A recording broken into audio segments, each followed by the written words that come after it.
आज पुनः उसी क्रम में श्री शिव महापुराण विद्वेश्वर संहिता के अंतर्गत हम सभी जानेंगे कि शिवलिंग की स्थापना, उसके लक्षण और पूजन की विधि का वर्णन तथा शिव पद की प्राप्ति कराने वाले सत्कर्मों का विवेचन।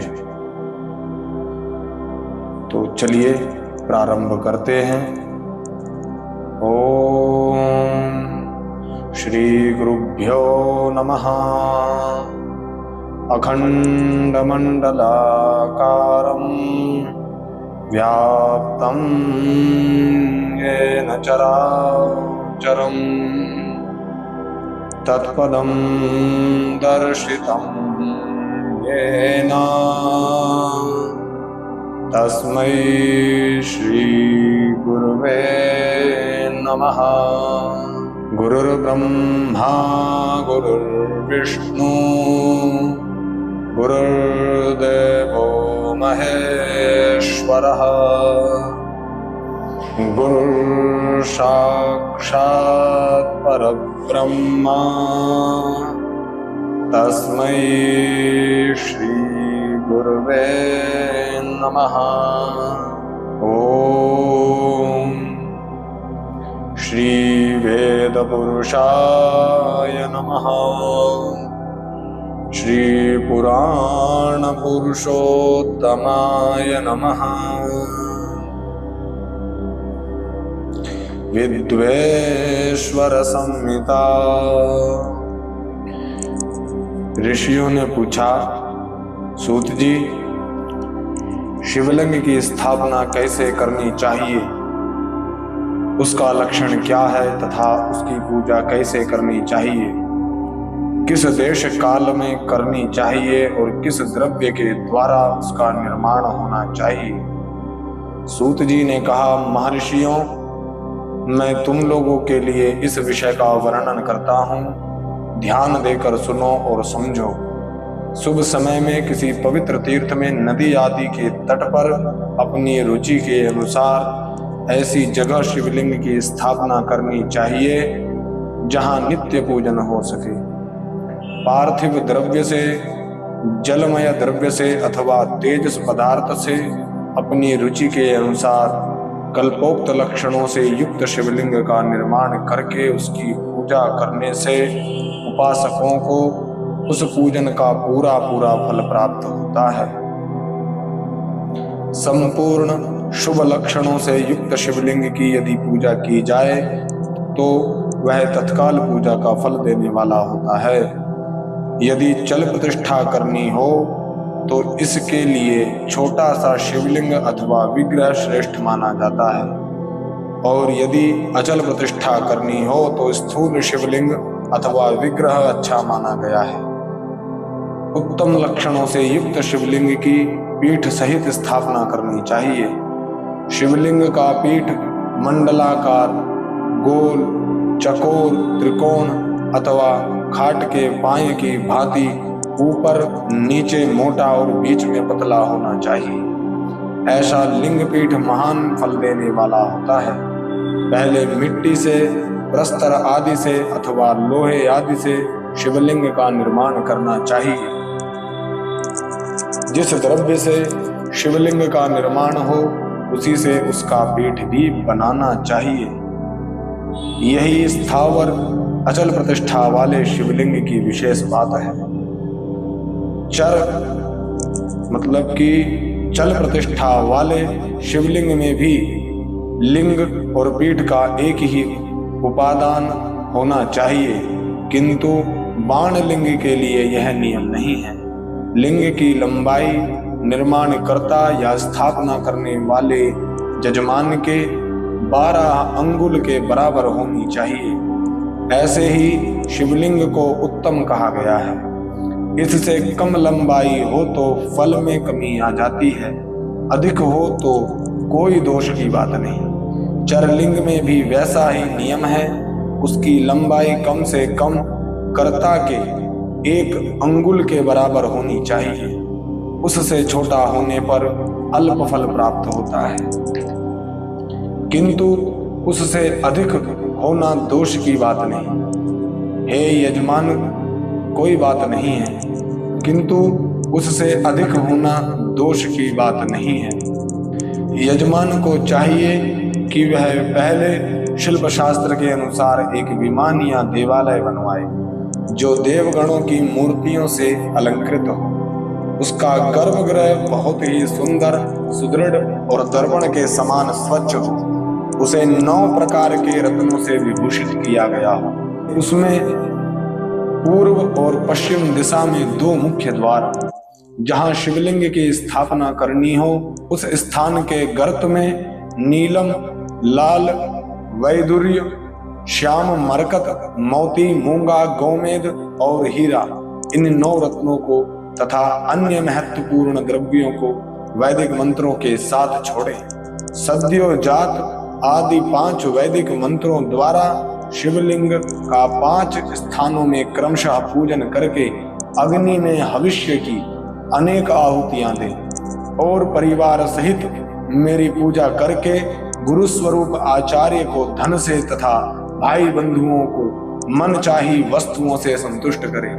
याचकों को जड़, सुवर्ण ग्रह एवं भू संपत्ति तथा चेतन गौ आदि वैभव प्रदान करे। स्थावर जंगम सभी जीवों को यत्न पूर्वक संतुष्ट करके एक गड्ढे में सुवर्ण तथा 9 प्रकार के रत्न भरकर सद्योजात आदि वैदिक मंत्रों का उच्चारण करके परम कल्याणकारी महादेव जी का ध्यान करके तत्पश्चात नाद घोष से युक्त महामंत्र ओंकार का उच्चारण करके उक्त गड्ढे में शिवलिंग की स्थापना करके उसे पीठ से संयुक्त करें। इस प्रकार पीठ युक्त लिंग की स्थापना करके उसे नित्य लेप दीर्घ काल तक टिके रहने वाले मसाले से जोड़कर स्थिर करें। इसी प्रकार वहां परम सुंदर मूर्ति की भी स्थापना करनी चाहिए। सारांश यह है कि भूमि संस्कार आदि सारी विधि जैसी लिंग प्रतिष्ठा के लिए कही गई है वैसे ही मूर्ति प्रतिष्ठा के लिए भी समझनी चाहिए। अंतर इतना ही है कि लिंग प्रतिष्ठा के लिए प्रणव मंत्र के उच्चारण का विधान है, परंतु वैर की प्रतिष्ठा पंचाक्षर मंत्र से करनी चाहिए। जहां लिंग की प्रतिष्ठा हुई है वहां भी उत्सव के लिए बाहर सवारी निकालने आदि के निमित्त मूर्ति को अवश्य रखना है। वह मूर्ति को बाहर से भी लिया जा सकता है, उसे गुरुजनों से ग्रहण करे। बाह्य मूर्ति वही लेने योग्य है जो साधु पुरुषों द्वारा पूजित हो। इस प्रकार लिंग में और मूर्ति में भी की हुई महादेव जी की पूजा शिव पद प्रदान करने वाली होती है। स्थावर और जंगम के भेद से लिंग भी 2 प्रकार का कहा गया है। वृक्ष लता आदि को स्थावर लिंग कहते हैं और क्रम कीट आदि को जंगम लिंग। स्थावर लिंग की सींचने आदि द्वारा सेवा करनी चाहिए और जंगम लिंग को आहार एवं जल आदि देकर तृप्त करना उचित है। उन स्थावर जंगम जीवों को सुख पहुंचाने में अनुरुक्त होना भगवान शिव का पूजन है, ऐसा विद्वान पुरुष मानते हैं। यो चराचर जीवों को ही भगवान शंकर के प्रतीक मानकर उनका पूजन करना चाहिए। इस तरह महालिंग की स्थापना करके विधिवत उपचारों द्वारा उसका पूजन करें। अपनी शक्ति के अनुसार नित्य पूजा करनी चाहिए तथा देवालय के पास ध्वजा रोपण आदि कराना चाहिए। शिवलिंग साक्षात शिव का पद प्रदान करने वाला है अथवा चरलिंग में षोडशोपचार द्वारा यथोचित रीति से क्रमशः पूजन करें। यह पूजन भी शिव पद प्रदान करने वाला है।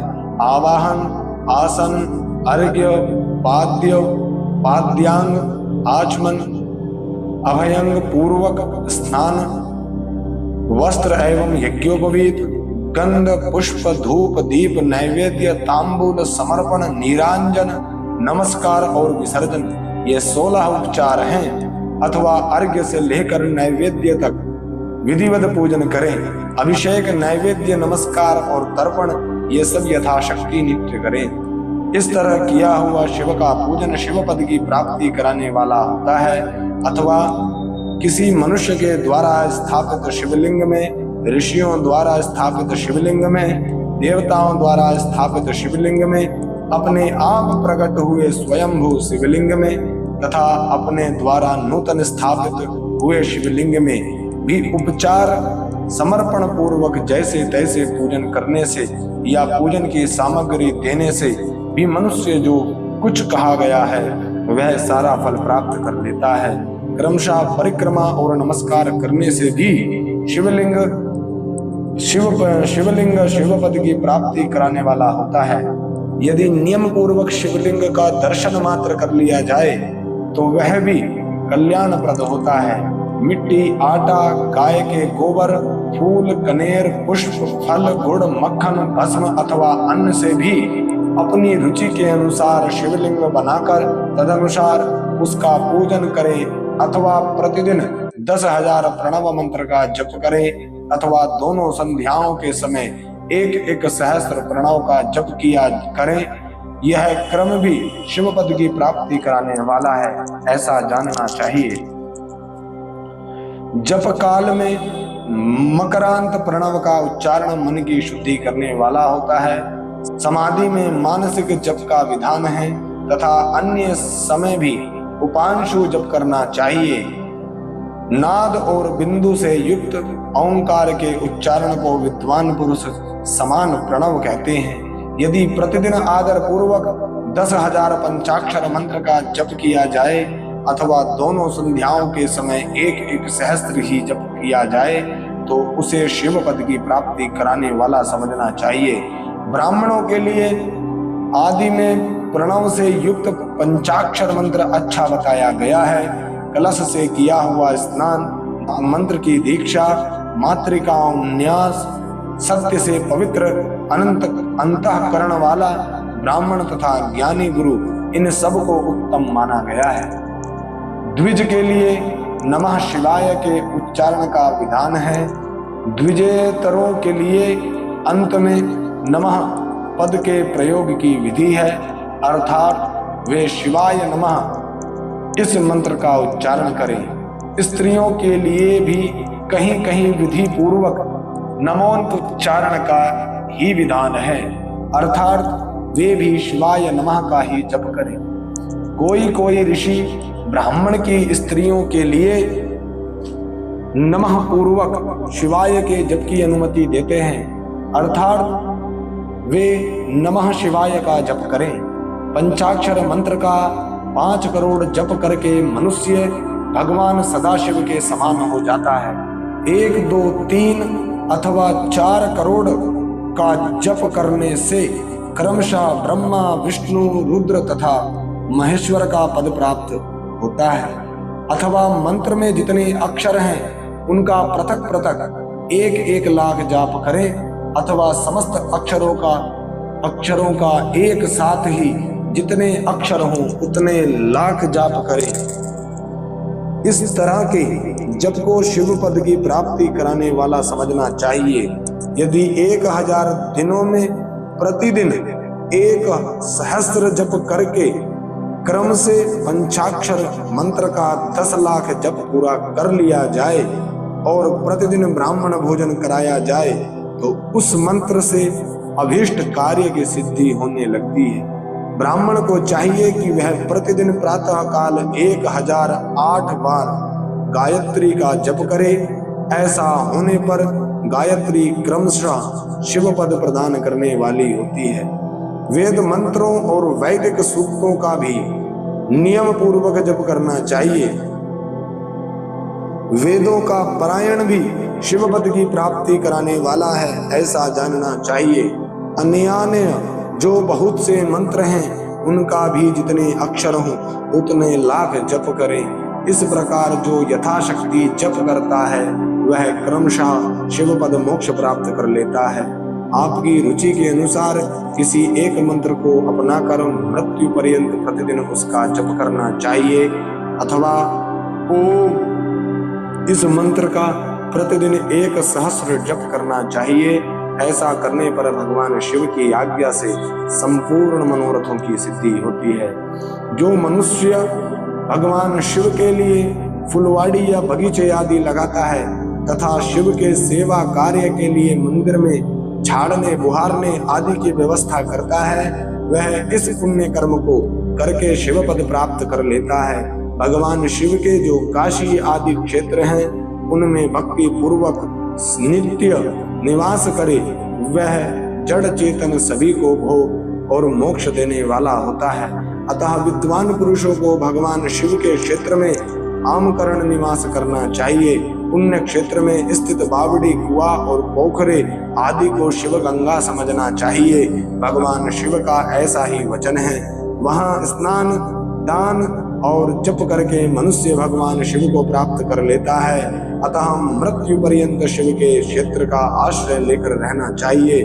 जो शिव के क्षेत्र में अपने किसी मृत संबंधी का दाह, दशाह, मासिक श्राद्ध, सपिंडीकरण अथवा वार्षिक श्राद्ध करता है अथवा किसी भी शिव के क्षेत्र में अपने पितरों को पिंड देता है, वह तत्काल सब पापों से मुक्त हो जाता है और अंत में शिव पद पाता है।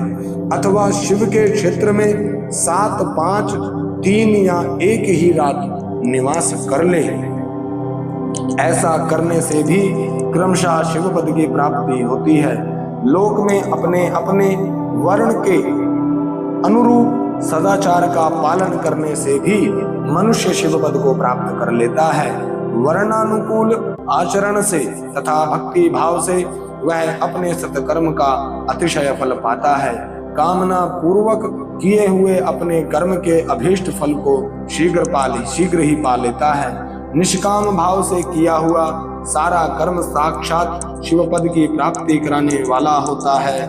दिन के 3 विभाग होते हैं, प्रातः, माध्यायन और सायं।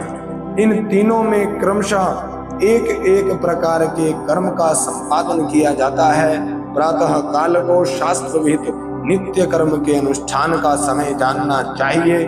माध्यायन काल सकाम कर्म के लिए उपयोगी है तथा सायंकाल शांति कर्म के लिए उपयोगी है, ऐसा जानना चाहिए। इसी प्रकार रात्रि में भी समय का विभाजन किया गया है। रात के 4 पहरों में से बीच के 2 पहर हैं, उन्हें निशीथ काल कहा गया है। विशेषतः उसी काल में की हुई भगवान शिव की पूजा अभीष्ट फल को देने वाली होती है। ऐसा जानकर कर्म करने वाला मनुष्य यथोक्त फल का भागी होता है। विशेषतः कलयुग में कर्म से ही फल की सिद्धि होती है। अपने अपने अधिकार के अनुसार ऊपर कहे गए किसी भी कर्म के द्वारा शिवाराधन करने वाला पुरुष यदि सदाचारी है और पाप से डरता है तो वह उन कर्मों का पूरा फल अवश्य प्राप्त कर लेता है। ऋषियों ने कहा, सूत जी, पुण्य क्षेत्र कौन कौन से हैं जिनका आश्रय लेकर सभी स्त्री पुरुष शिव पद प्राप्त कर लें, यह हमें संक्षेप में बताइए। ऋषियों के द्वारा सूत जी महाराज से पुण्य क्षेत्र कौन कौन से हैं उनको लेकर जो संवाद हुआ है उसको हम सभी अग्रिम कथा में सुनेंगे। इसी के साथ हम बाबा महादेव, माता अम्बा के श्री चरणों में जय घोष के साथ प्रणाम करते हैं। आप सभी हमारे साथ जय घोष करिएगा। नमः पार्वती पतये हर हर महादेव।